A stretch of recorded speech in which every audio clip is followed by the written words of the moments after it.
జై వీరభద్రకాళి మాత నమో నమః. మనం ఒకటి తెలుసుకోవాలన్నా, ఒకప్పుడు ధనిక దేశం భారతదేశం. అటువంటి దేశాన్ని చేతిలో తీసుకోవడానికి కారణం ఎవరు?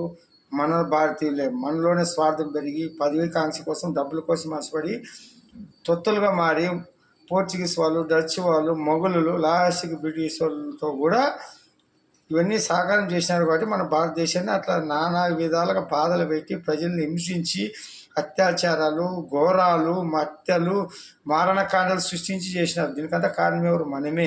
మనలోనే ఐకమత్యం లేక పరాయివాడు పాలించి పరాయివాడు కింద చేయి జాపే అలవాటు ఉంది, వాళ్ళు నీళ్ళు తాగే అలవాటు ఉంది. మన దేశం దోసుకొని మన డబ్బులు మనకే కట్టి బిల్డింగ్లు కట్టి ఇప్పుడు పొగుడుతున్నాం బ్రిటిష్ వాడిని. వాడు వంతెనలు అవన్నీ ఎందుకు కట్టాడో వాడు అనుకూలం కోసము.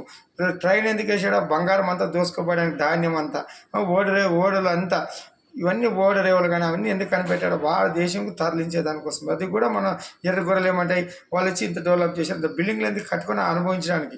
అప్పుడు జరిగిన ఘోరాలు 200 ఏళ్ళు ఏమేమి చేశారు ఎవడని చెప్తున్నారా? ఆత్మీయ తల్లిదండ్రులు అంటారు కొంతమంది క్రైస్తవ సోదరులు, కొంతమంది వాళ్ళు ఒక అలత పుచ్చుకునే వాళ్ళు మనకు జ్ఞానం నేర్పించినారంట. వీళ్ళు నేర్పించిన జ్ఞానం మనకి, మన సనాతన ధర్మం తెలిసిన విశ్వగురులకు వీళ్ళ జ్ఞానం నేర్పించేది. ధర్మం అంటే మాదిరా, మా అమ్మని చూసి నేర్చుకోండి, మా దేశాన్ని చూసి.